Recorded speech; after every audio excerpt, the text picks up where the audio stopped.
Welcome to Kentucky Line. I'm Matt. And I'm Clifton. So we're coming to you after another uh, positive week for the really Kentucky athletics as a whole, in particular the basketball team. After what seemed like just several months of just um, disappointment for Pope, things have kind of started to turn around.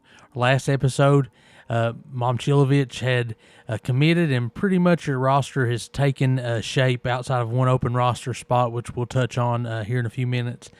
That turned around, and then shortly thereafter, later in the week, last week, they picked up their first commitment for 2027, and that's Ryan Hampton. So a top 10 player in the class. Most have him, I think the composite is at number 6. So a big shooting guard, kind of can play the 2 or the 3, a 6'6 guard.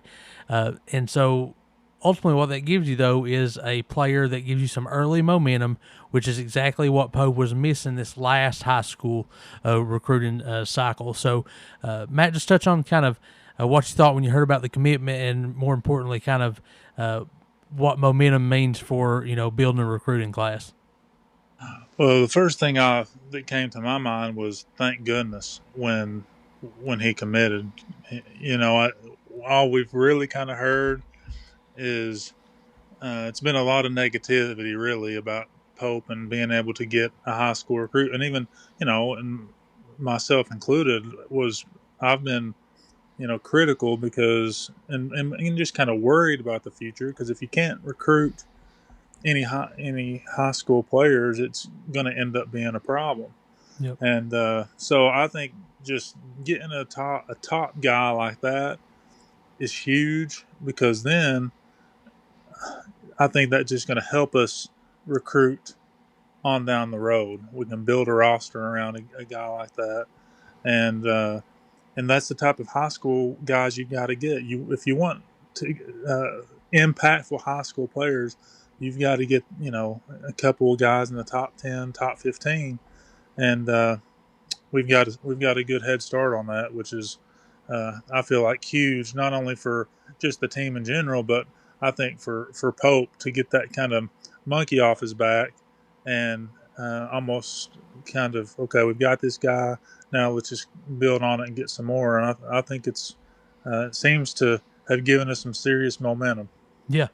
And that's really what they missed, I think, last recruiting cycle. I think after the news come out, they were all in on Stokes and kind of maybe passed up some early commitments.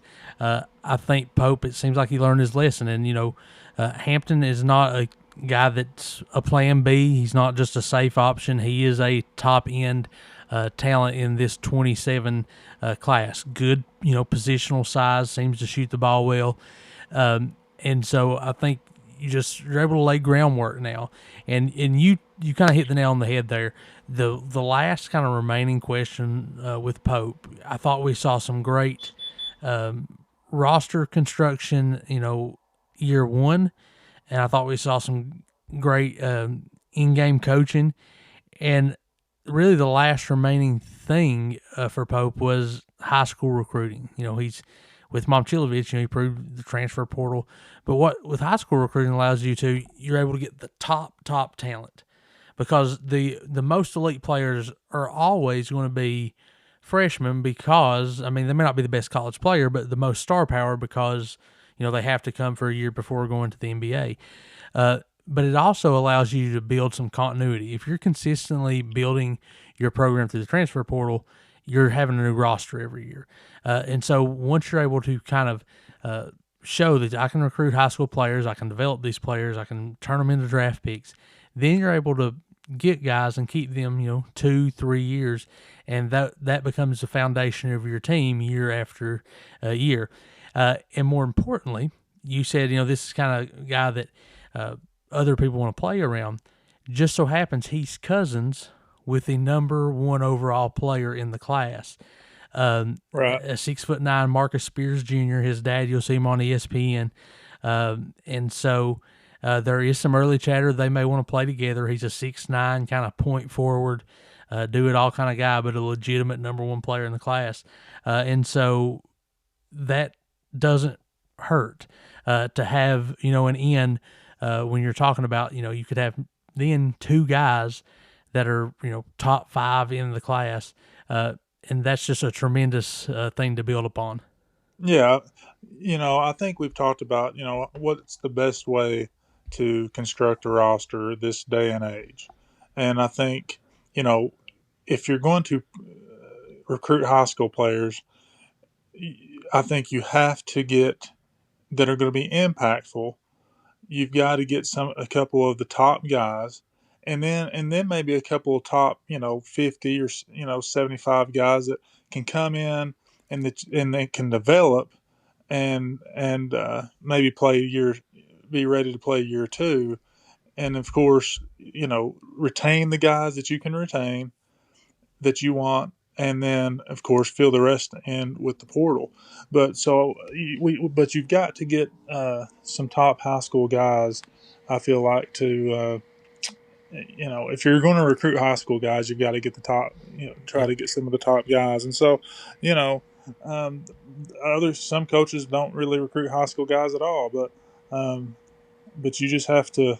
I just think it's huge. I think it's huge for us, and I mean, listen, we've got.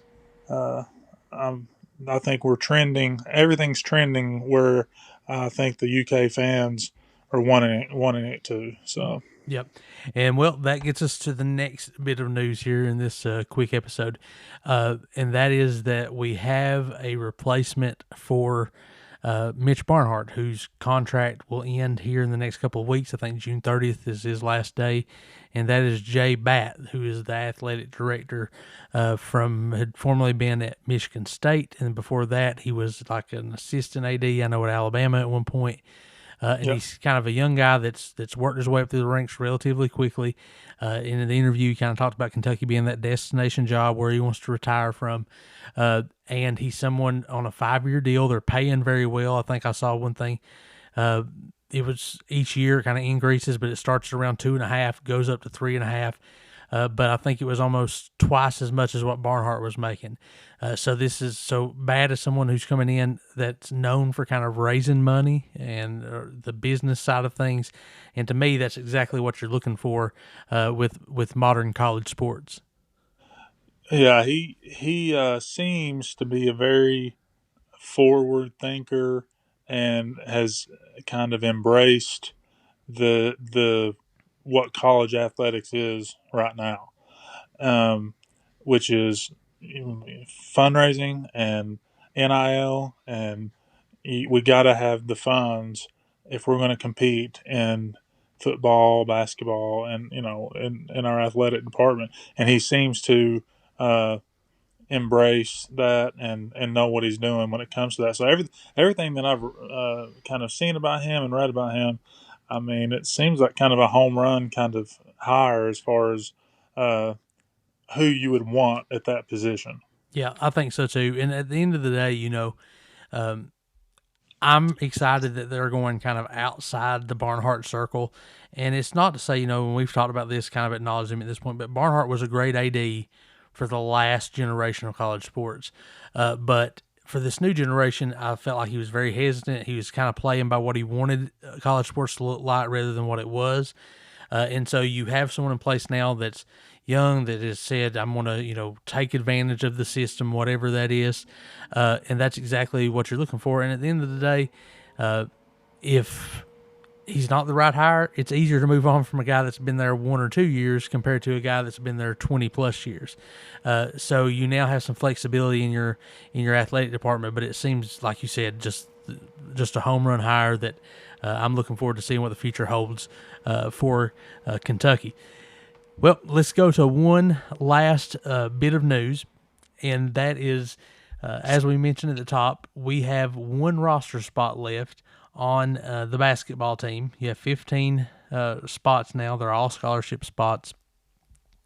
And really in the last 24 hours, a name has come out that has really kind of piqued Kentucky fans' interest.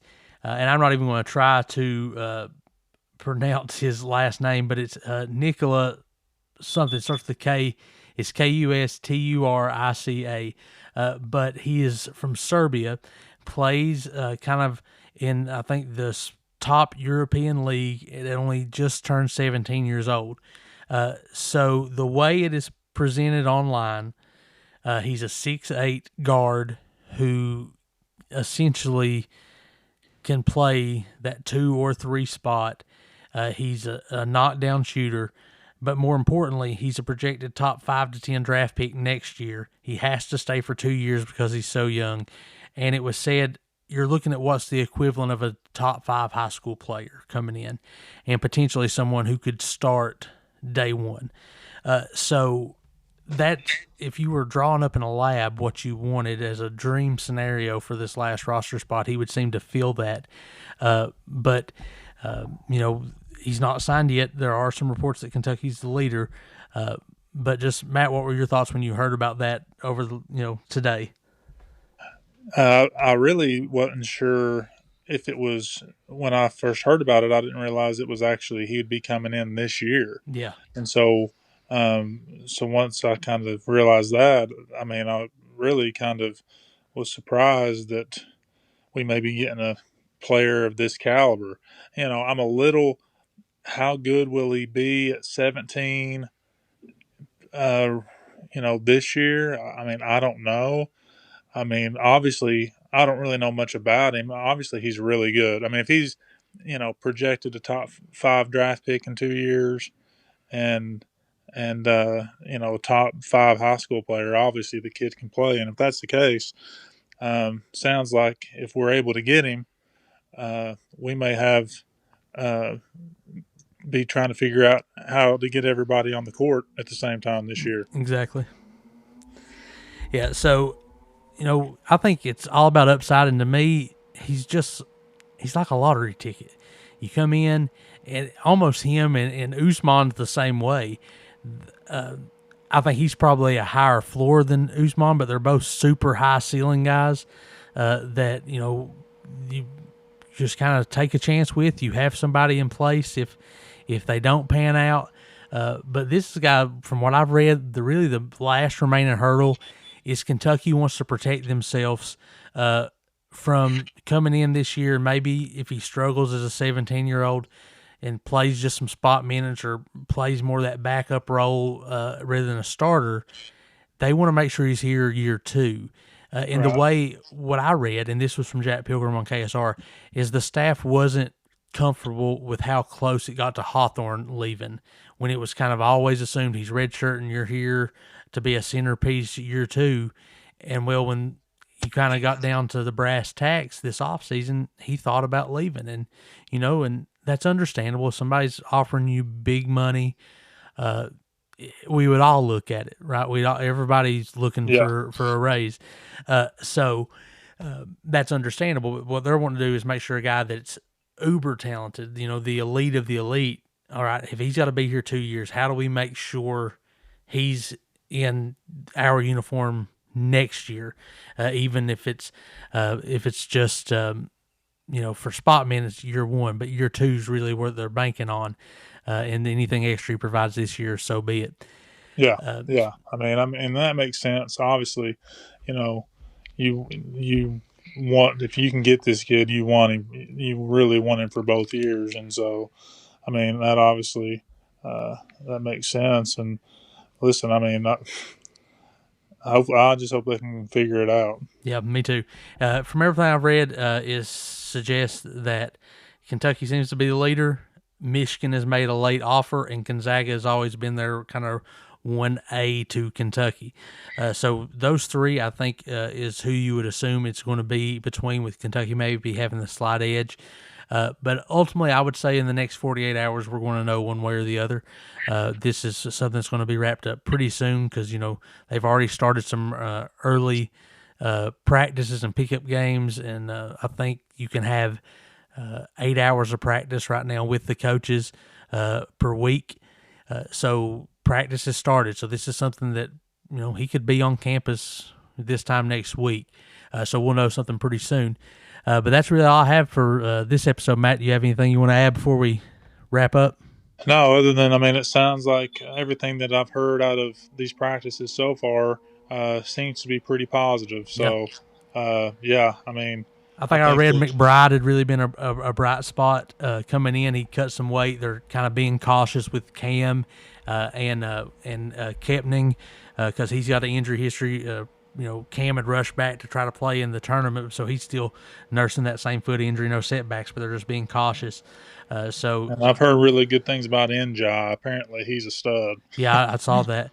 So I'm looking forward to the season. I'm always, always get excited no matter what. But we'll be back next week, I'm sure, to talk about it. And if any news breaks, we'll send it out, and we'll start kind of shifting and looking at some football once the basketball finalizes their roster.